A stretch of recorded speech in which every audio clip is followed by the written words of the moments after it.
Every business needs to take inventory of their IT assets. You need to ensure that you know everything that is connected to your network and everything that is used to make sure that you have connection to the world.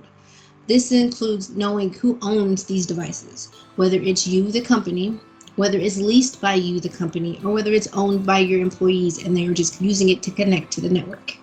You also need to know exactly how old these devices are, when they were bought, if they're leased, when was the lease started, how long does the lease last, any costs associated, if it's being reimbursed, how much does it cost each month, if it's being leased, how much it costs each month, if there is a maintenance agreement associated with this device, who's that maintenance agreement with, how much does that maintenance agreement cost.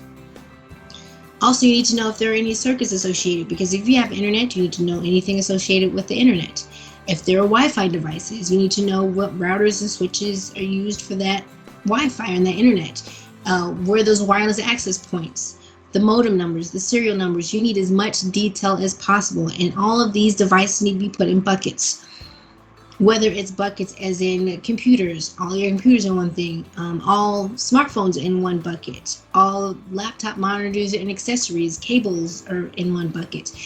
If it's a leased item, making sure those are all in another bucket. And also your circuit information, as I said before. You need to know who your carrier is, how much it costs. If you're having trouble with that carrier, who do you call? If you're having trouble with any of those devices, who do you call? So that asset inventory lets people know everything they need to know about your inventory.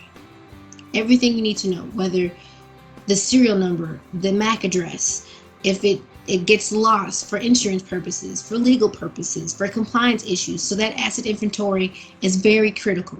So you also need to protect this full on list because it has all the information. Maybe it has account numbers if it's leased equipment or circuit information. So yes, you need to have this asset inventory list, but you also need to protect that list.